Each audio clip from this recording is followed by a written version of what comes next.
Lost in the mess of the Minnesota Vikings overall lethargy. The defense has been terrible. The effete, soft penis offense is just not great.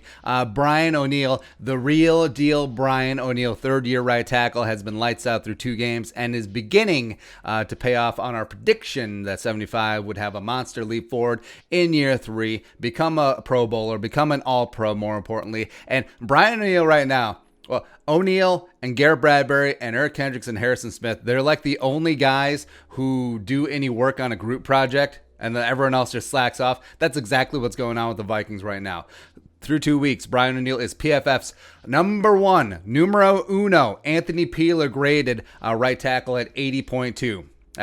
Number 1, like as in there are 0 numbers above him. So not Ryan Ramczyk, the pride of Winona State, by the way, not Rob Havenstein, not Mitchell Schwartz, not Orlando Brown Jr. No one is on Brian O'Neill's level right meow. And O'Neill, you have to factor in the degree of difficulty with O'Neill, where he has had 2 different right guards right next to him through 2 games, both making their first career start at set right guard position. So, yeah, Elfline gave up 5 pressures and a sack week 1. Samia gave up 5 pressures and a sack week 2. Not great. And guard play is huge. It's a monster factor for tackles. Chemistry and communication is so important. It's just like any good relationship.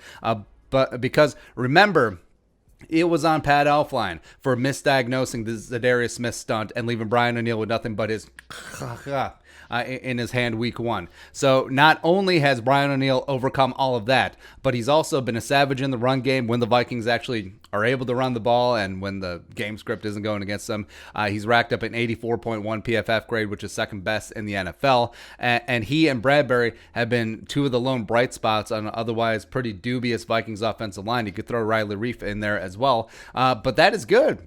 Overall, it's good. It's not unexpected that the other 2 guard spots ain't quite working out because with Bradbury and O'Neill, you have the 2 tentpole fixtures of this offensive line for the future going forward, balling out, which is something that you do like to see.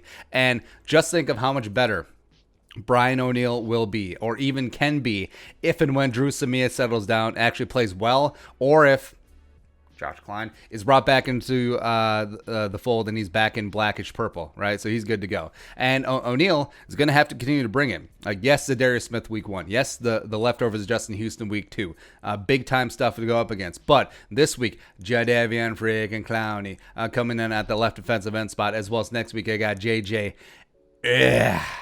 So, yeah, Brian O'Neill's going to have to strap it up, bring that lunch pail, all the cliches. He's done it so far. He'll continue to do it. Brian O'Neill is playing at a Pro Bowl and an All-Pro level. And frankly, the Vikings should revisit the whole, hey, pay Brian O'Neill now narrative that we tried to promulgate this offseason, because rookies are eligible for extensions after 2 years of service. Brian O'Neill is good to go in that department. And you can just see right now, that price tag going up and up and up and up and up. Because Brian O'Neill, if he continues to play like this and continues to play at the level that he is capable of, not only is he one of the best young up-and-coming right tackles in the game, he could potentially be the best young up-and-coming right tackle in the game. Or best right tackle overall. Move over, Lane Johnson. Screw yourself, Mitchell Schwartz. Get out of here, Ryan Ramczyk. Go kick rocks. Yeah. So Brian O'Neill is really ascending his game. And also that's another reason why we didn't buy the whole hooey when they were trying to bluff Riley Reif. It worked.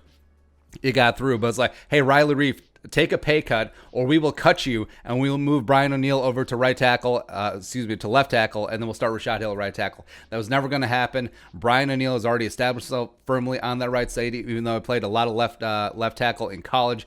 He's been dominant. He's been great. He's been beautiful. And who knew? Who knew that we would actually have competent play from a number 75 tackle? Just right here. Love me some Brian O'Neill. You should too. Let's keep it rolling. But your thoughts, Brian O'Neill, balling out through 2 weeks. Let us know in the comment section below. Subscribe for daily Vikings takes. If you want to support that work, post something in the Venmo. But until next time, Skull, production value.